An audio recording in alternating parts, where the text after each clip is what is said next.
Subscribe to our channel by clicking the subscribe button. आज जो बातें बापूजी और अनुपमा कर रहे थे, अगर खुद पे लागू की होती तो नहीं होती इतनी जिंदगियां बर्बाद। नमस्कार दोस्तों, स्वागत है आपका आपके अपने चैनल हंग्री स्पिरिट्स में। हंग्री स्पिरिट्स देख रहे सारे दर्शकों का मैं अंजू शर्मा दिल से स्वागत करती हूं। आज अनुपमा के मुंह से लकीर शब्द सुन के मेरे कान ऐसे और ज्यादा अवेयर हो गए कि आगे क्या बोलने वाले हैं। बापूजी के डायलॉग सुन के और भी ज्यादा अजीब लगा कि बापूजी क्या बात कर रहे हैं। जो भी लगा वो इस वीडियो में आपके साथ शेयर करूंगी, क्योंकि ये बातें तब होनी चाहिए थी जब इतने साल पहले अनुपमा का घर बर्बाद हो रहा था। चलिए बात करते हैं। पहले वही निवेदन, जिन्होंने अभी तक चैनल को सब्सक्राइब नहीं किया है कर लीजिए, साथ में दोस्तों बेल आइकन दबाइएगा ताकि आपको हमारे वीडियोस के नोटिफिकेशन मिलते रहे। आप सब हम सब इस बात पे बहुत चर्चा कर चुके हैं। जब अनुज कपाड़िया के साथ अनुपमा की शादी हुई थी और अनुज ने अनुपमा का सारा बैगेज ले लिया था कि हाँ मैं तुम्हारे सारे बैगेज के साथ तुम्हारे साथ शादी करता हूं, और उसने अपनी बात से पीछे हटना नहीं समझा जरूरी, और मन में चाहे बहुत सारी बातें आई मगर फिर भी उसने अनुपमा का साथ दिया, जो कि निकली तब जब अनुपमा और अनुज अलग हो गए। तो ये बातें आज की बातों के साथ क्या मैच करती हैं?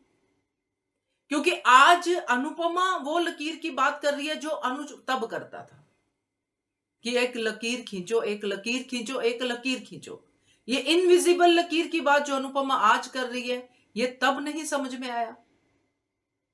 और बापूजी जो उसी घर में थे जहां से फोन जाते थे अनुपमा को, अनुपमा आ जाओ, अनुपमा ये गिर गया, अनुपमा वो हो गया, अनुपमा केंजल तुम्हें याद कर रही है, अनुपमा ये अनुपमा वो, तब बापूजी को ये बात याद नहीं आई जो ज्ञान आज बगा रहे थे कि बेटी के घर का पानी नहीं पीते थे। इस सालों बाद जाते थे बेटी से मिलने के लिए, तब भी पानी नहीं पीते थे। वो सब बातें बापूजी कर रहे हैं। मुझे ये लगा दोस्तों कि जिसने भी ये सीन राइट किया है, मैं भी उसको पिछली स्टोरी बताई ही नहीं गई है कि पहले क्या क्या हो चुका है। क्योंकि ये जो लकीर और ये जो 1 साल के बाद मिलने वाले जो ज्ञान के मोती आज हमें दिए गए हैं, जो हमें बताया गया कि पहले ये होता था, अगर ये बातें अप्लाई होती उन दिनों में जब अनुपमा को वाकई अपने ससुराल में ध्यान देने की जरूरत थी,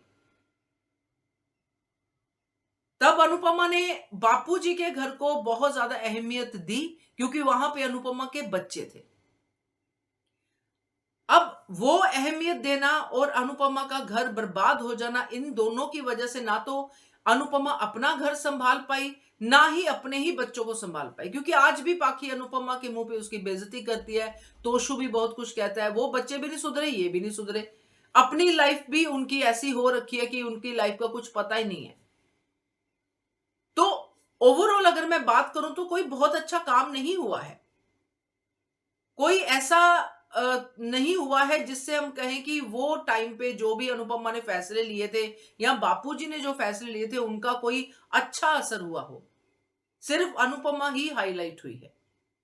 तो ये जब बातें आज की सुनी है मैंने, मुझे यही लगा कि ये शायद उस समय का सीन होगा जो आज डाल दिया गया है।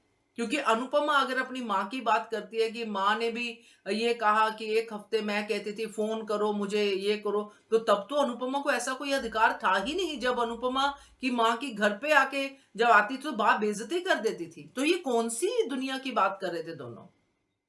समझ में नहीं आया मुझे ये सीन, कहां से आया ये सीन। क्योंकि अनुपमा की मां तो जब जिंदा थी तब भी अनुपमा को ये कह के गई थी कि तू अनुज पे ध्यान दे, जैसे अनुपमा आज राही को कहती है तू प्रेम पे ध्यान दे। तो क्या ये है कि सिर्फ हम बोलने के लिए बोलते हैं और करते नहीं है, या क्या ये बता रहा है ये सीन, क्या बता रहा है ये सीन? तो आप भी बताइएगा कि मैं तो थोड़ी कंफ्यूज हो गई हूं ये सीन देख के। क्या कहते हो आप? कमेंट कीजिएगा। देखते रहिए channel Hungry Spirits. Thank you so much. The subscribe button, click the bell button and enjoy the latest uploads from our channel.